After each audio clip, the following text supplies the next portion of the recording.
Hey friend, it's Stacy saying hello with a Summer of Sabbath replay. You're listening to episode 21, Sneakers and Screens, Sabbath Distinction.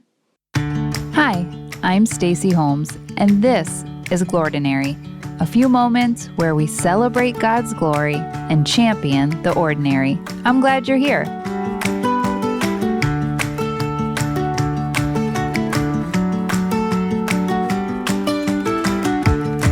Have a favorite pair of shoes when you were a kid? When I was growing up, I liked being just a tad bit different from everyone else. I didn't want to be so different I was labeled weird, which in hindsight I totally was and still am. But I wanted to be different enough to be noticed, hence my shoes. Before every school year, my mom would take us to the outlet mall for new sneakers. And while a normal child would have picked out a nice pair, I selected a neon orange and purple pair of kicks. Oh, they were noticeable, all right. Distinctively noticeable. Yes, throughout my life, I've appreciated doing things or living life just a little bit differently. I'm drawn to a life of distinction, not a perfect life or a judgy or uppity one. No, just a different way of life, a distinctive life. Turns out, Sabbath is kind of a distinctive way of life. As in, Sabbath was unique to the Jewish tradition. You won't find it elsewhere in religious history. If you've been following along with our Summer of Sabbath series, you'll know we've been chatting through what a little R&R for the soul looks like. A Sabbath stop, rest, delight, and worship. And one of the best ways to live a distinctive life is a Sabbath rest from our digital distractions. Oh yes, guilty as charged. So let's talk about this desire for a distinctive life. Moses, well, he felt the same way as he was leading the Israelites in the desert. He'd just returned from the mountain, like the 10 Commandments mountain, to discover that the Israelites went to pot in the 40 days that he was gone. He was mad, God was mad, it was kind of a whole thing. And God says, listen, you go ahead and lead these people, I'm going to give you an angel to help. And Moses, well, he has himself a little moment and says, God, you have to come with us. And that's where we're going to pick up with God's response at Exodus 33, 14 through 16. Listen in. The Lord replied, my presence will go with you, and I will give you rest. Then Moses said to him, if your presence doesn't go with us, don't send us up from here. How will anyone know that you're pleased with me and your people unless you go with us? What else will distinguish me and your people from all the other people on the face of the earth?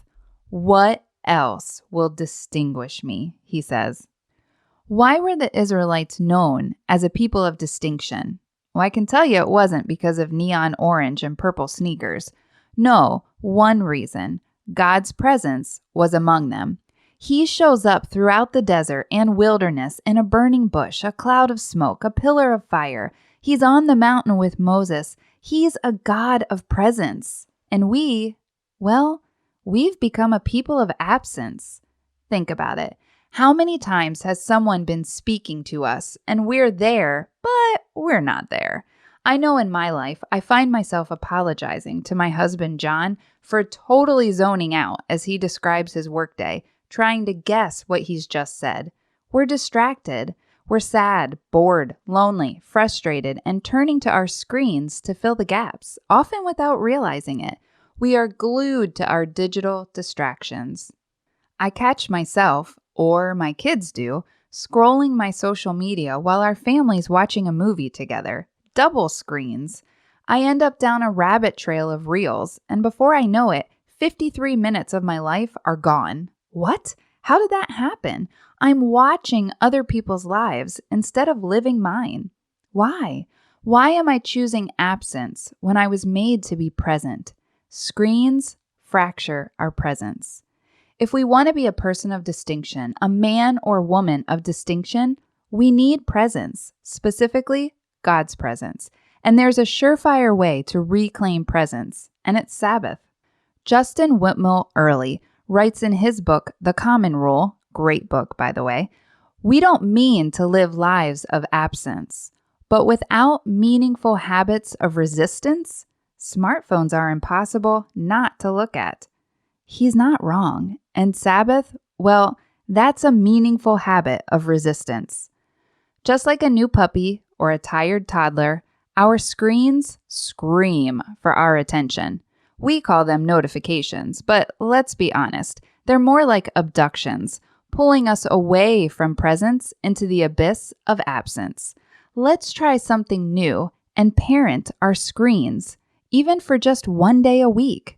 Yep, we need to place our phones, iPads, laptops, watches into timeouts or shove them in a drawer. Don't shove a puppy or a toddler into a drawer. Begin by silencing, turning off, and leaving your phone in another room for 1 hour, then a few more, then a whole Sabbath. July 2023 was my wake-up call. I think I just got annoyed enough to finally change my habits. I chose to reclaim my presence. You see, I had tried little strategies to implement using less social media, news apps, entertainment, and well, did I mention social media already? No matter how much I'd try to limit my technology usage, it just wasn't working. So July 2023, I turned my smartphone into a dumb phone. Yep. I deleted all social media. I turned off all notifications. I eliminated the news. I kept the weather app because I justified its practicality. I went cold turkey, friend. And I'm not going to lie to you. Clearly, I had some withdrawal symptoms on some level. I never got the shakes, and I'm not minimizing withdrawal symptoms, but it was a little jarring to see my fingers automatically swiping the screen to find apps that I'd already deleted. You can call it muscle memory in my fingers. I'll call it what it actually was, an addiction. For a solid 2 weeks, yes, I said 2 weeks, I felt pockets of sadness, depression, and loneliness. I didn't know what was happening in people's lives, my friends' lives. I felt so disconnected and out of the loop. Crickets. For 2 weeks, in desperation to connect, I read every article on the weather app. Do you know how disconnected one needs to feel to read the articles on the weather app? Let's just say I was very informed on last summer's hurricane predictions. And after 2 weeks of feeling lonely, out of the loop, and, well, a good bit bored, I discovered, or rather rediscovered, what it means to be present. I started to notice something. My brain came alive again. My creativity came alive again. I started to dream again about launching a podcast. I began writing again, creating again, reading again. My low-grade anxiety and unrealized frustrations fell away completely. I slept soundly. I read classic novels I've wanted to read for years. FYI, they weren't that good, sadly, but the other dozen or so books I read those next few months were. I kept my phone in this mode, and I came back to social media to launch Glordinary. Choosing to take control back, to parent my phone, so to speak, allowed me to become present once again. The 19th century poet Elizabeth Barrett Browning once wrote, "Earth's crammed with heaven, and every common bush afire with God." I don't want to be so digitally distracted, so absent, I no longer see that common bush afire. I want to turn aside, notice, and quote, take off my shoes, especially those neon orange and purple sneakers. I'm done with being absent, friend. I'm ready to be the people of presence. You too? Let's choose today to live life differently as a distinctive, present people. Remember, you're not alone in this.